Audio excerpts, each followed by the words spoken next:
తాకట్లో ఉన్న మీ బంగారాన్ని విడిపించి ఆ రోజు ఆన్లైన్ రేటుకి కొంటాం. Sharma gold company.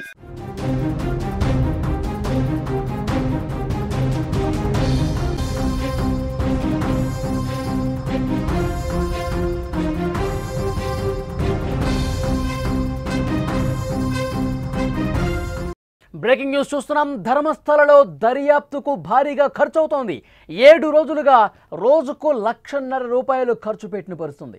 అధికారుల వసతి భోజనానికి 10,000 రూపాయలు ఖర్చు పెడుతున్నారు. గుంతలు తవ్వే కార్మికులకు 30,000 రూపాయలు ఖర్చయింది. సిట్ బృందం సామాగ్రి కావచ్చు, కార్యాలయ సౌకర్యాలకు 40,000 రూపాయలు ప్రతిరోజు కూడా ఖర్చు అవుతున్న పరిస్థితి. పోలీసులు, వైద్యుల వాహనాలు, పెట్రోల్ ఖర్చు కోసం 20,000 రూపాయలు ఖర్చు అవుతుంది. ఫోరెన్సిక్ వైద్య బృందానికి 3 నుంచి 4,000 రూపాయలు రోజు ఖర్చు అవుతుంది. తాత్కాలిక టెంట్లకు, అక్కడ ఉన్నటువంటి గుడారాలకు అన్నీ కలిపి 3 నుంచి 4,000 రూపాయలు ఖర్చు అవుతుంది. అలాగే భోజనాలు కావచ్చు, స్నాక్స్ కావచ్చు, టీ కాఫీలు కావచ్చు, వీటి ఖర్చు వచ్చేసరికి 10,000 రూపాయలు ప్రతిరోజు ఖర్చు అవుతోంది. సో ధర్మస్థల మిస్టరీని ఛేదించేందుకు సిట్ బృందం తీవ్రంగా కసరత్తు చేస్తోంది, కృషి చేస్తోంది. అక్కడ తవ్వకాలు చేస్తూ ఉన్నారు. ఫిర్యాదు చేసినటువంటి వ్యక్తి మాటలు నిజమా కాదా అని కనుగొనేందుకు వారం రోజులుగా తవ్వకాలు చేస్తూనే ఉన్నారు. జూలై 28వ తారీఖు నుంచి ధర్మస్థలలో అతడు సూచించిన ప్రాంతాల్లో తవ్వకాలు జరుగుతున్నాయి. ఒకవైపు తవ్వకాలు చేస్తుండగానే మరోవైపు దొరికిన ఆనవాళ్లను విశ్లేషిస్తున్నారు. ఎలాగైనా ధర్మస్థల రహస్యాన్ని బయట పెట్టేందుకు ప్రయత్నం చేస్తున్నారు. అధికారుల బృందం తీవ్రంగా కృషి చేస్తుంది. అయితే మొదటి రోజు 28వ తారీఖు నుంచి ఈ తవ్వకాలు జరుపుతున్న రోజు నుంచి కూడా ఖర్చు కూడా భారీగా తడిసి మోపిడవుతున్న పరిస్థితుంది. ప్రతిరోజు కూడా ఖర్చు విపరీతంగా జరుగుతోంది. 1,50,000 రూపాయల వరకు ఖర్చు పెడుతున్నటువంటి పరిస్థితి ఉంది. అక్కడ ఉన్నటువంటి అధికారులు కావచ్చు, అక్కడ కార్మికులు కావచ్చు, విపరీతంగా ఖర్చు పెట్టాల్సిన పరిస్థితి ఉంది. ప్రతిరోజు 29 మందితో కూడినటువంటి బృందం పనిచేస్తోంది. వారం రోజులుగా నేత్రావతి నది ఒడ్డున తవ్వకాలు చేస్తున్నారు. వారి రోజువారీ ఖర్చు భారీగా ఉందనే వార్త ఇప్పుడు ఆసక్తిని రేపుతున్న పరిస్థితి. అసలు ఎంతమందికి ఎవరెవరికి ఏ ఖర్చు పెడుతున్నారనేది కూడా ఒక్కసారి మీకు ఎక్స్ప్లెయిన్ చేసే ప్రయత్నం చేస్తాం. సిట్ అధికారుల వసతి భోజనానికి 10,000 వరకు ఖర్చు పెడుతున్నట్టుగా తెలుస్తోంది. ఇక లాడ్జి రెంట్తో పాటు హోటల్లో భోజనానికి ఈ ఖర్చు పెడుతున్నట్టుగా మనకి సమాచారం వస్తుంది. ఇక గుంతలు తవ్వే కార్మికులు రోజుకి 30,000 రూపాయలు ఖర్చు అవుతుంది. మొత్తం 15 మంది కార్మికులు గుంతలు తీయటానికి పనిచేస్తున్నారు. వారికి రోజుకి 2,000 రూపాయల చొప్పున 30,000 రూపాయలు చెల్లించినట్టుగా ఇప్పటి వరకు మనకి సమాచారం వస్తుంది. ఎందుకంటే అక్కడ తవ్వకాలు చేస్తూ ఉన్నారు. తవ్వకాలు చేస్తున్నప్పుడు ముఖ్యంగా కార్మికులకి ఖర్చు ఉంటుంది. వాళ్ళకి భోజన సౌకర్యాలు అంటే వాళ్ళు పని చేసిన దానికి డబ్బులు ఇవ్వాల్సిన అవసరం ఉంది. అలాగే అక్కడ సామాగ్రి ఏవైతుందో పలుగులు కావచ్చు, పారలు కావచ్చు, హిటాచీలు కావచ్చు, చిన్న క్రేన్లు కావచ్చు, అక్కడ తవ్వుతుంటే వాటర్ వస్తూ ఉన్నాయి. ఆ వాటర్ని బయటికి, ఎందుకంటే వర్షాలు పడుతున్నాయి, నేత్రావతి నది ఒడ్డును కాబట్టి వాటర్ నీరు లోపల గుంతల్లో ఊరుతూ ఉంది. సో ఆ వాటర్ని పారదోలటానికి కూడా కొన్ని పంపులు కూడా, మోటార్స్ కూడా ఏర్పాటు చేసిన పడుతుంది. సో ఈ యంత్ర సామాగ్రి అలాగే కార్మికులు వీటి ఖర్చు కూడా దాదాపు 30,000 రూపాయలు అవుతుంది ప్రతిరోజు. ఇక సిట్ బృందం 3 ప్రింటర్లు వాడుతోంది, 5 కంప్యూటర్లు వాడుతూ ఉన్నారు. ఎందుకంటే ఎప్పటికప్పుడు డీటెయిల్స్ కంప్యూటరైజ్ చేయాల్సిన అవసరం ఉంది. ఎప్పటికప్పుడు వాళ్ళకి దొరికినటువంటి విషయాలు, తవ్వుతున్నటువంటి విషయానికి సంబంధించి ఆ వివరాలన్నీ కూడా పొందుపరచడానికి వాడుతూ ఉన్నారు. ఇతర సామాగ్రి అన్నీ కలిపి కార్యాలయ సౌకర్యాల కోసం 40,000 రూపాయల వరకు ఖర్చు అవుతున్నట్టుగా తెలుస్తోంది.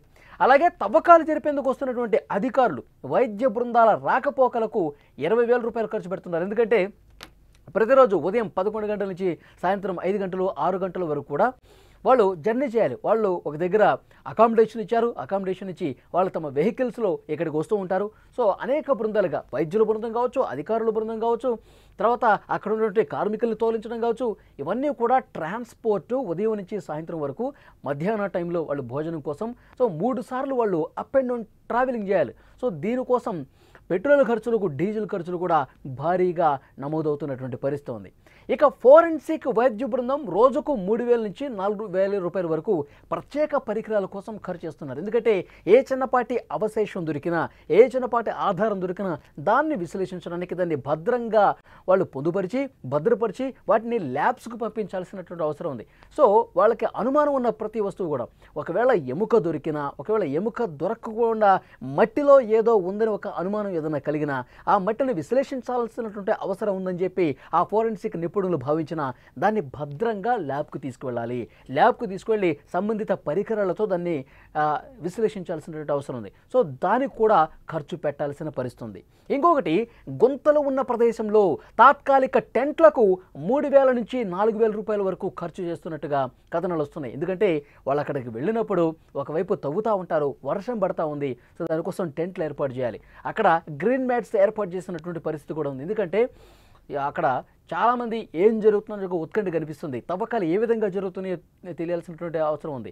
సో ఆ తవ్వకాలు జరుపుతున్నప్పుడు, మట్టి అంతా తీస్తున్నప్పుడు అక్కడ అధికారుల బృందం కూర్చోటానికి కావచ్చు, టెంట్లు ఏర్పాటు చేయడం కావచ్చు, వర్షం పడుతుంది కాబట్టి తగు చర్యలు తీసుకోవాలి. కాబట్టి అందుకు తగ్గ కనీస అవసరాలు ఏవైతే ఉన్నాయో వాటి కోసం ఖర్చు పెడుతున్నటువంటి పరిస్థితి ఉంది. ఇక ఈ బృందం 3 పూట్ల భోజనాలు, స్నాక్స్ కోసం ప్రతిరోజు కూడా ఉదయం టిఫిన్ దగ్గర నుంచి మధ్యాహ్నం లంచ్ కావచ్చు, ఈవినింగ్ స్నాక్స్ కావచ్చు, అలాగే టీ కాఫీలు కావచ్చు, వీటన్నిటి ఖర్చు ప్రతిరోజు 10,000 రూపాయలుగా కనిపిస్తోంది. సో 28వ తారీఖు ప్రారంభమయ్యాయి తవ్వకాలు. ఈ వారం రోజుల పాటు తవ్వకాలు చేస్తుంటే కేవలం 10 స్పాట్లో తవ్వకాలు చేస్తే ఆ పారిశుద్ధ్య కార్మికుడు ఎక్కడైతే గుర్తింపు చేశాడో ఇక్కడ నేను పాతిపెట్టానని చెప్పి ఆ మార్కింగ్స్ 13 చోట్ల పెడితే 10 చోట్ల ఈ వారం రోజుల వ్యవధిలో కంప్లీట్ అయినటువంటి పరిస్థితి.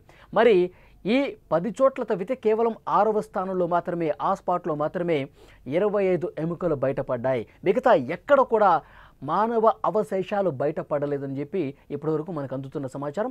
సో అందుకు తగ్గట్టుగా ఇప్పుడు ఈరోజు కూడా 11, 12, 13 ఈ 3 స్థానాల్లో తవ్వకాలు జరుగుతున్నాయి. సో ఇప్పటి వరకు ఆయన ఖర్చు ప్రతిరోజు ఖర్చు 1,50,000 రూపాయల వరకు దాదాపు అయినట్టుగా తెలుస్తుంది. సో డెఫినెట్గా 10 లక్షల వరకు, వారం రోజుల్లోనే 10 లక్షల వరకు ఈ తవ్వకాల కోసం ఖర్చు పెట్టినటువంటి పరిస్థితి ఉంది. అంటే ఇప్పుడు మళ్ళీ 3 స్పాట్లు మిగిలిన్నాయి, 11, 12, 13. ఈ 3 స్పాట్లలో ఏమైనా దొరుకుతాయని చెప్పి ఉదయం 11 గంటల నుంచే మళ్ళీ అందరూ కూడా ఆ స్పాట్ల దగ్గరికి చేరుకున్నారు. ప్రస్తుతం తవ్వకాలు జరుగుతున్నటువంటి సమాచారం వస్తుంది, తవ్వకాలు చేస్తూ ఉన్నారు. కానీ ఇప్పటి వరకు 11వ స్థానంలో పలానా వస్తువు బయటపడింది, మానవుల అస్థికలు కానీ, మానవ మృతదేహానికి సంబంధించినటువంటి అవశేషాలు కానీ ఏమీ కూడా బయటపడలేదు. మనకి అక్కడి నుంచి లైవ్ ఇన్ఫర్మేషన్ వస్తుంది. ఇప్పటి వరకు ఎలాంటి బయటపడ్డ సమాచారం లేదు. అయితే 11వ స్థానంలో ఏమన్నా కనిపిస్తుందా, 12లో కనిపిస్తుందా, 13 చివరి స్థానం మీద ఎక్కువ హోప్ పెట్టుకున్నాడు ఆ పారిశుద్ధ్య కార్మికుడు. 13వ స్థానంలో నేను ఎక్కువగా మృతదేహాలు ఖననం చేసినటువంటి నాకు గుర్తొస్తుంది, ఈ ప్లేస్లో ఎక్కువగా మీకు ఆధారాలు లభించవచ్చని ఆయన చెప్తున్నాడు. సో ఈ సాయంత్రం వరకు ఈ 3 స్థానాలు కంప్లీట్ అవుతాయా, లేదంటే మరికొన్ని రోజులు తీసుకుంటారో చూడాలి. సో ఈ రోజు కూడా ఖర్చు దాదాపు 1,50,000 రూపాయలు ఉంటుంది డెఫినెట్గా. సో డెఫినెట్గా ఈ ఖర్చుకి ఇప్పుడైనటువంటి 10 లక్షలకి ఇంకా అదనంగా పెరిగే అవకాశం ఉంది. ఈ 3 స్పాట్లలో కూడా ఒకవేళ ఏమీ దొరక్కపోతే, 11, 12, 13లో కూడా మొన్నట్లాగా ఏమీ కనిపించకపోతే, ఎలాంటి అవశేషాలు దొరకకపోతే అప్పుడు సిట్ అధికారులు మరికొన్ని ప్లేసులు కూడా ఎంచుకునే అవకాశం ఉంది అని చెప్పి సమాచారం వస్తుంది. అంటే ఇప్పట్లో ఈ తవ్వకాలు ఆగే పరిస్థితి లేదు. మరొక వారం రోజుల పాటు తవ్వకాలు చేసినా ఆశ్చర్యపోవాల్సినటువంటి పరిస్థితి లేదు అని చెప్పి మనకు అందుతున్నటువంటి సమాచారం. ఎందుకంటే 10 సంవత్సరాలకు పైగా అయిపోయింది అతను ఆ ధర్మస్థలను వీడి వెళ్ళిపోయి. ఇప్పుడు అతను అవన్నీ గుర్తుపట్టడం కొంత ఇబ్బందికర పరిస్థితి. ఎందుకంటే అప్పటికి చాలా వరకు చెట్లు మొలుచుంటాయి, అటవీ ప్రాంతం కాబట్టి విపరీతంగా చెట్లు అక్కడ మొలుచుంటాయి కాబట్టి ఎగ్జాక్ట్గా ప్లేస్ని అక్కడ కనిపెట్టడం అనేది అంత ఈజీ కాదు, అంత ఆషామాషి విషయం కాదు. సో డెఫినెట్గా అందాజుగా చెప్తుండొచ్చు, కానీ కొంచెం ప్లేసులు మారినాయి అనుకోండి, కొన్ని మీటర్స్ దూరం ఉందనుకోండి, అక్కడ తవ్వాల్సిన చోట తవ్వకుండా కొద్దిగా దూరంలో తవ్వారనుకోండి, అక్కడేం కనిపించదు. సో అందుకు ఇంకా అతన్ని గుర్తు తెచ్చుకోమని చెప్తున్నారు. ఇంకా ఎక్కడ తవ్వారో ఒక్కసారి మళ్ళీ జ్ఞాపకం తెచ్చుకోమని చెప్తున్నారు. మరికొన్ని ప్లేసులు కూడా గుర్తించే అవకాశం ఉంది. ఈ పారిశుద్ధ్య కార్మికుడితో పాటు ఇప్పుడు జయంత్ టీ అనే ఆర్టీఐ కార్యకర్త కూడా పోలీసుల ముందుకు వచ్చారు. నేను ఒక బాలికని ఆ మృతదేహాన్ని ఖననం చేస్తున్నట్టుగా నేను లైవ్లో చూశానని చెప్పి జయంత్ టీ అనే వ్యక్తి చెప్తా ఉన్నాడు. సో కొన్ని సాక్ష్యాలు కూడా పోలీసులకు ఇచ్చినట్టుగా తెలుస్తుంది.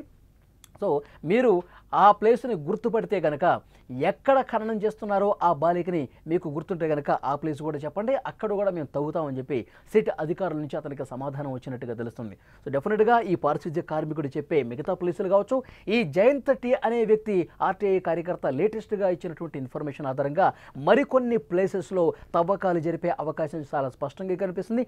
మరొక వారం రోజుల పాటు ఈ తవ్వకాలు ఉండే అవకాశం ఉన్నట్టుగా తెలుస్తుంది డెఫినెట్గా. ఎందుకంటే సిట్ అధికారులు చాలా సీరియస్గా ఇన్వెస్టిగేట్ చేస్తూ ఉన్నారు. ఇది దేశాన్ని ఒక కుదిపినటువంటి అంశం కాబట్టి డెఫినెట్గా మరికొన్ని రోజుల పాటు ఈ తవ్వకాలు జరిగే అవకాశం ఉందని తెలుస్తుంది.